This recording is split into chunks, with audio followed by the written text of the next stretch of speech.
चलिए अब हम लोग देखेंगे वोल्टेज रेगुलेशन का बात करते हैं। किसका देखेंगे हम? Voltage regulation. तो ट्रांसफार्मर में देखते हैं कि वोल्टेज रेगुलेशन क्या होता है। ध्यान से देखिए, वोल्टेज रेगुलेशन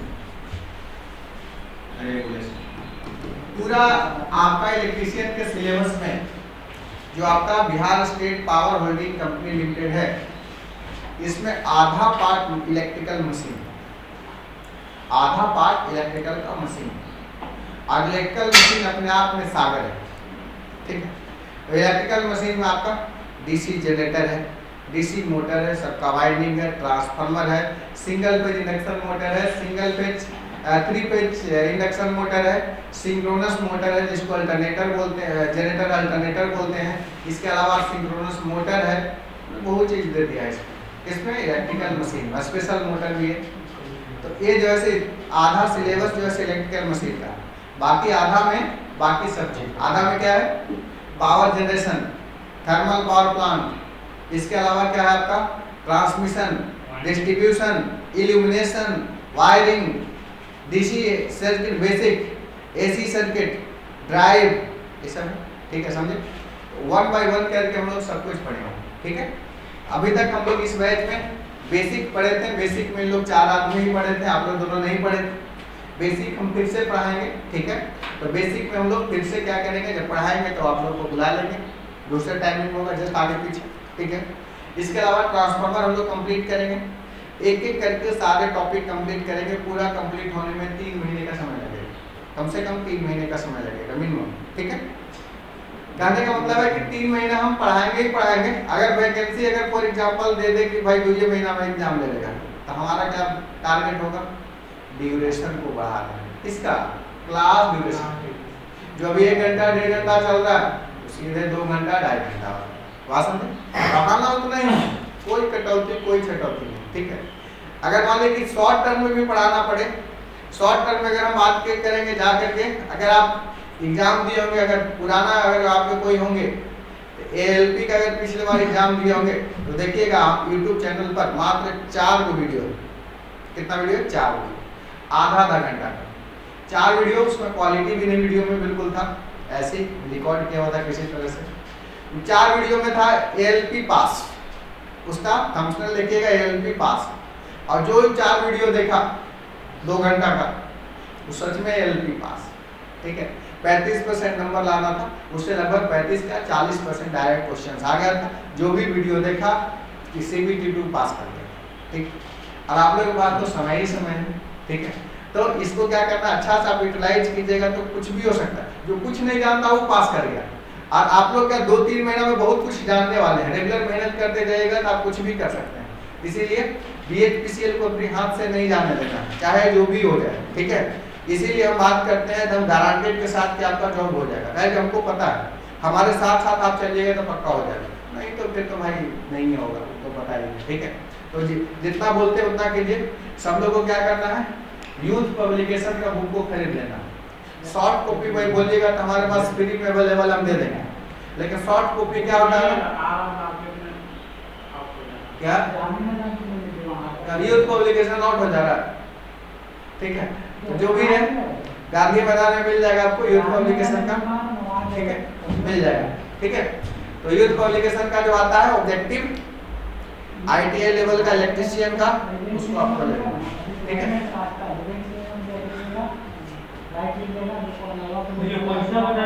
पटना कॉलेज के पास जाइए, गोना में जाइए, उससे सस्ता कोई नहीं, पूरे पटना का डिलीवरी वही करता है। समझ गए? दिक्कत नहीं, गोना में जाइएगा उससे सस्ता कोई नहीं मिल ही जाएगा। ठीक ठीक है, बुक बढ़िया है, यूथ पब्लिकेशन का बढ़िया है।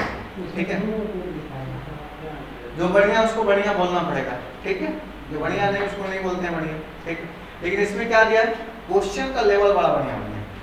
इसीलिए हमको क्या करता है, पढ़ाने में उससे मजा आता है, अच्छा लगता है। पढ़ाइएगा तो जो कंसेप्ट दिए उससे क्या होगा, बन जाए। बाकी दुनिया का कोई भी बुक ITI लेवल का उससे नीचे कोई वो बनाइएगा तो बनवे करेगा, वो बना लिए मतलब सब बनेगा। हमारा नोट कॉपी बना लिए तो यूथ बन जाएगा, यूथ बन जाएगा मतलब सब बन जाएगा, यही मान के चलना है। ठीक है, स्टैंडर्ड क्वेश्चन। ठीक है, तो चलिए हम लोग बात करें वोल्टेज रेगुलेशन का। वोल्टेज रेगुलेशन क्या है? A change in secondary terminal voltage from no load to full load at a specific power factor of load. यानी ट्रांसफार्मर का जब नो लोड होगा उसमें वोल्टेज देखेंगे कितना है, जब ट्रांसफार्मर को लोड दे देंगे तब देखेंगे वोल्टेज कितना है, और दोनों को घटा देंगे तो उसी को बोलते हैं वोल्टेज रेगुलेशन। चेंज यानी no load to full load जितना परिवर्तन होगा उसी को बोलेंगे क्या? Voltage regulation. तो वोल्टेज रेगुलेशन का अगर हम ऑनलाइन डेफिनेशन का बात करेंगे, ये क्या बताइए? Change in terminal voltage from no load to full load. It is defined as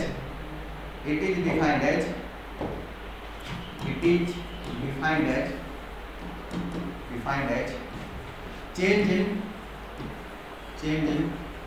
secondary terminal voltage from no load to full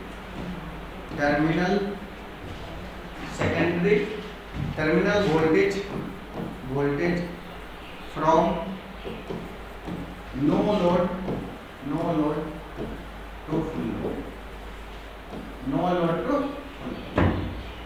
power factor of load,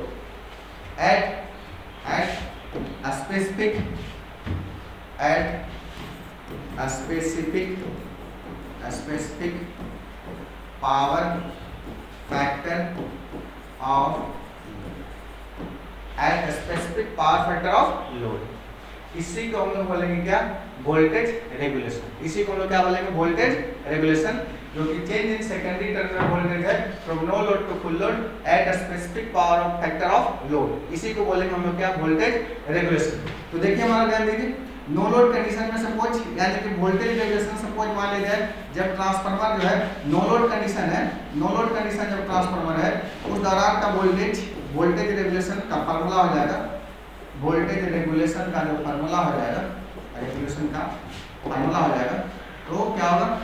voltage no load voltage minus full load voltage,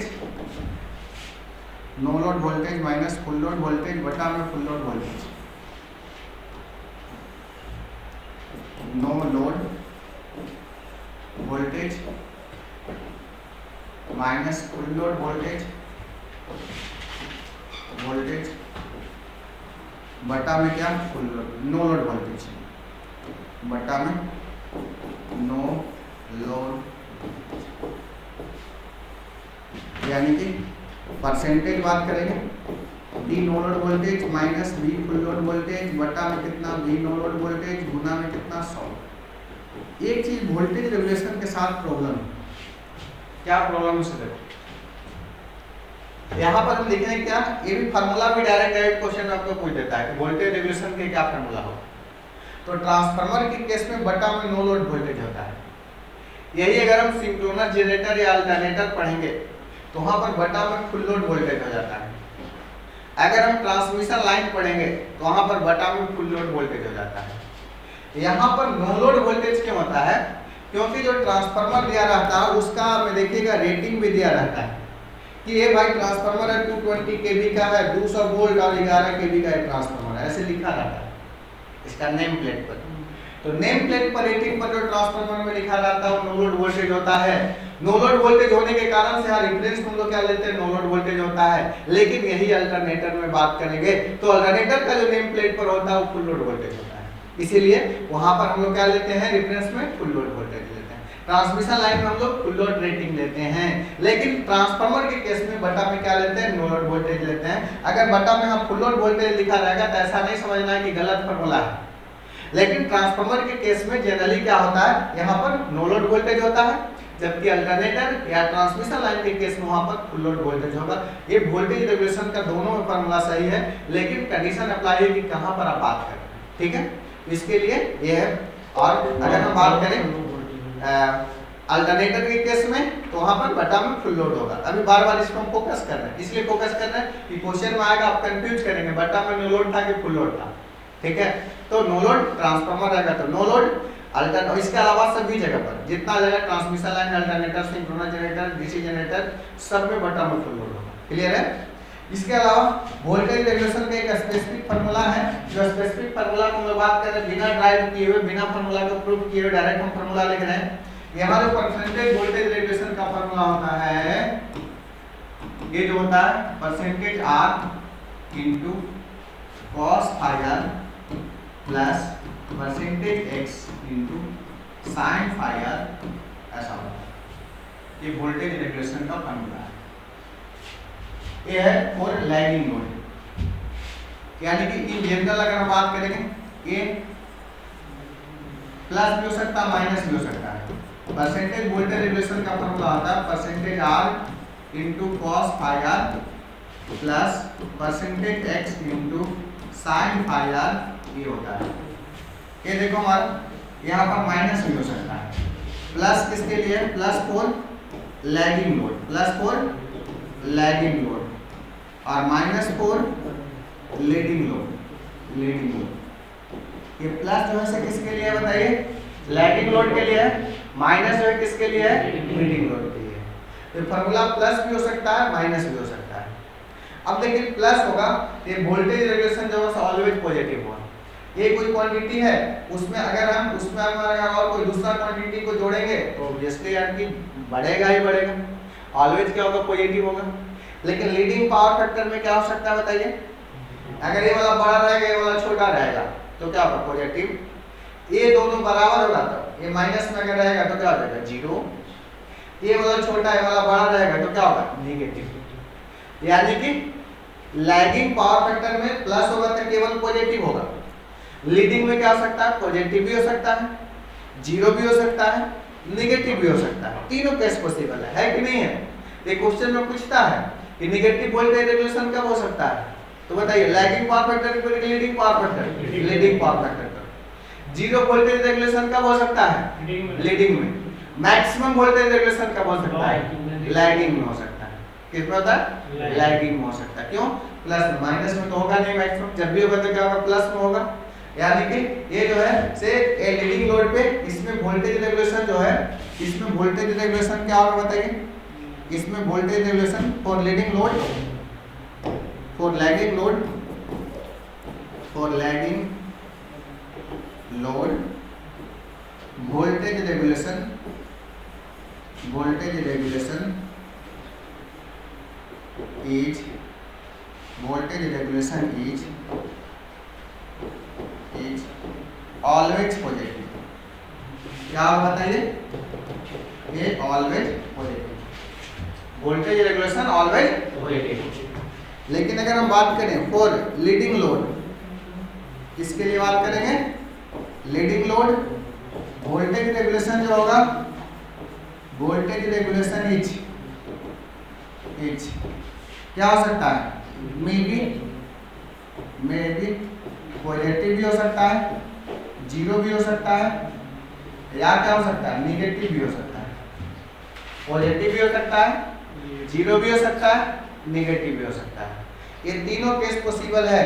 ये तीनों case कहाँ पर possible है? ये तीनों case possible है leading पर। Leading में आपका पॉजिटिव भी हो सकता है, जीरो भी हो सकता है, नेगेटिव भी हो सकता है। लेकिन लैगिंग रहेगा तो उस दौरान केवल क्या होगा? पॉजिटिव रहेगा, मैक्सिमम रहेगा। यहाँ तक बात समझ में आया कि नहीं आया? चलो यहाँ तक आया तो नोट कीजिए जल्दी से।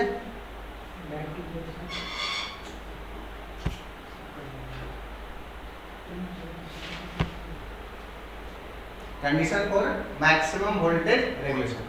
अभी अभी जस्ट देखें, मैक्सिमम जब प्लस वाला साइन होगा तब होगा, वो कब होता था? लैगिंग पर के लीडिंग पर? लैगिंग पर। यानी मैक्सिमम वोल्टेज रेगुलेशन कब पॉसिबल है? लैगिंग पावर फैक्टर पर। यानी कि मैक्सिमम वोल्टेज रेगुलेशन जो पॉसिबल है, मान ली है maximum voltage regulation, maximum voltage regulation, voltage regulation केवल लैगिंग पावर फैक्टर पर पॉसिबल है, केवल लैगिंग पावर फैक्टर पर पॉसिबल है, केवल पॉसिबल है लैगिंग पावर फैक्टर पर पॉसिबल है।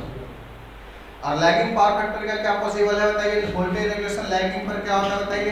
Percentage voltage regulation, percentage R into cos phi R plus percentage X into sine phi, यही होता है। इसको अगर प्रूव कीजिएगा तो प्रूफ कीजिएगा तो देखो क्या होगा प्रूफ में, ये कोई भी चीज मैक्सिमा या मिनिमा को अगर करने के लिए इसको क्या करना पड़ता है, डिफरेंशिएट करके जीरो करना पड़ता है। डिफरेंशिएट करके क्या करना पड़ता है, जीरो। ये सब कर के जो लास्ट वाला जो कंडीशन आएगा वो डायरेक्ट लिख रहे हैं, क्योंकि डिफरेंशिएशन बोलते लोग आपको पता है, झूठ बोल के माथा रगड़ने से कोई फायदा नहीं। कंडीशन डायरेक्टली जो पूछता है उसको याद रखिए, नहीं तो इसको डिफरेंशिएट कीजिएगा। आगे जो है फाइनल जो कंडीशन आएगा थीटा बराबर फाई आएगा, थीटा बराबर क्या आएगा, फाई आएगा। जहाँ थीटा क्या है बताइए, इसको देखते हैं। जहाँ पर थीटा क्या है, थीटा जो है फिर ट्रांसफार्मर का इंटरनल एंगल है, ट्रांसफार्मर का इंटरनल एंगल, और फायर क्या है, लोड एंगल है। फायर जो है लोड एंगल, फायर जो है इस फायर को हम लोग बोलेंगे load angle, phi R is called as load angle, this is the load angle, load angle. और ये क्या है बताइए, इंटरनल एंगल ऑफ ट्रांसफार्मर। ये है कंडीशन। इसमें क्वेश्चन आपको क्या पूछेगा, एक ये वाला याद रखिएगा बस, और दूसरा ये पूछेगा कि किस पावर फैक्टर पर होगा, तो लैगिंग पावर, बस यही दो चीज याद रखिएगा। इसमें ये मैक्सिमम वोल्टेज रेगुलेशन, क्लियर। अगर जीरो वोल्टेज रेगुलेशन क्वेश्चन में पूछे तब क्या होगा बताइए, condition for zero voltage regulation, condition for zero voltage regulation. Zero voltage regulation का क्या कंडीशन होगा, जीरो वोल्टेज रेगुलेशन का जो कंडीशन होगा इसमें क्या होगा, ये ऑलवेज होगा लीडिंग पावर फैक्टर पर क्या होगा, क्या होगा, ऑलवेज लीडिंग पावर फैक्टर पर। It is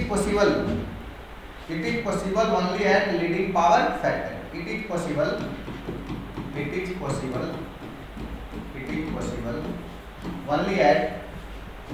only at leading power factor, ये केवल और केवल लीडिंग पावर फैक्टर पर पॉसिबल है, अदरवाइज पॉसिबल नहीं। ओनली कहां पर पॉसिबल है, लीडिंग पावर फैक्टर पर पॉसिबल है, ठीक है। इसके अलावा बात करेंगे, ये इसका वैल्यू होता है percentage voltage regulation, leading power factor पर क्या है, percentage R into cos phi R plus percent sorry minus, ये क्या होगा बताइए, यहाँ पर minus minus percentage X into sine phi, ऐसा इसको जीरो करेंगे तो फाइनल जो कंडीशन आएगा वो इसको क्या करना है, जीरो करना है। इसको अगर हम बात फाइनल का कंडीशन का बात करेंगे तो एक थीटा प्लस फाई टू का मान आएगा 90 या पाई बटा 2। इसको देखो, ये जो है आपका इंटरनल एंगल है किसका, ट्रांसफार्मर का, this is the internal angle of transformer. ये क्या है, ये लोड एंगल। यदि इंटरनल एंगल ऑफ ट्रांसफार्मर और लोड एंगल का जोड़ सम 90 डिग्री के बराबर हो जाएगा, उस दौरान जो होगा ट्रांसफार्मर का जीरो रेगुलेशन, और अगर दोनों बराबर जिस समय हो जाएगा उस समय मैक्सिमम रेगुलेशन होगा। रेगुलेशन को कम होना ज़्यादा अच्छा है कि ज़्यादा होना अच्छा है, कम होना अच्छा है। जितना कम से कम नो लोड और फुल लोड में वोल्टेज चेंज होगा उतना अच्छा है। लेकिन इफिशियंसी का बात करेंगे तो इफिशियंसी जितना अधिक होगा उतना बेहतर है। इफिशियंसी का ज़्यादा होना अच्छा बात है, जबकि वोल्टेज रेगुलेशन को कम होना अच्छा बात है। क्लियर है बात, समझे? यानी कि जितना कम से कम होगा, यानी जीरो होगा तो उसमें ठीक बहुत अच्छा बात है। ठीक है, समझे बात को? तो चलिए आज हम इतना ही रहने देते हैं, बाकी फिर मिलेंगे अगले क्लास में और नया टॉपिक जो है बचा हुआ, उसके बाद हम लोग इतना तक आप लोग पहले नोट डाउन कीजिए अच्छे से। ठीक है, बाकी हम लोग फिर अगले क्लास में और आगे वाला टॉपिक हम लोग देखेंगे। क्लियर? तो जो भी ऑनलाइन बच्चे देख रहे हैं तो क्या करें, वीडियो को लाइक करें, शेयर करें, चैनल को सब्सक्राइब करें, और ऑनलाइन कोर्स के लिए आप बेस्ट टेक्निकल एकेडमी ऐप को डाउनलोड करें। और बेस्ट टेक्निकल एकेडमी ऐप को डाउनलोड कीजिएगा तो यहाँ पर आपका होम सेक्शन होगा, चैट सेक्शन होगा, स्टोर होगा, अदर होगा। तो स्टोर में जाना है, स्टोर में जा करके आपको सर्च करना है Bihar state power holding company limited, तो वहाँ टेक्नीशियन का एक बैच आ जाएगा, तो उसमें आप ज्वाइन कर सकते हैं। कूपन कोड अप्लाई कर लीजिएगा, नौकरी 1500। इससे क्या होगा, 1500 अभी इंस्टेंट डिस्काउंट हो जाएगा, 3000 की जगह 1500 लगेगा, बाकी 1500 नौकरी लगने के बाद देना है। ठीक है, ये जो है सिर्फ ऑनलाइन कोर्स के लिए बच्चे के लिए है। बाकी ऑफलाइन आपका चल रहा है ऑफलाइन क्लास, क्योंकि ये जो वीडियो आप देख रहे हैं डायरेक्ट ऑफलाइन क्लास का रिकॉर्डेड लेक्चर है, जो आप डायरेक्ट ऑफलाइन क्लास में आ सकते हैं। क्लियर है? तो इतना ही, बाकी फिर मिलते हैं नए लेक्चर में नए टॉपिक के साथ। Thank you.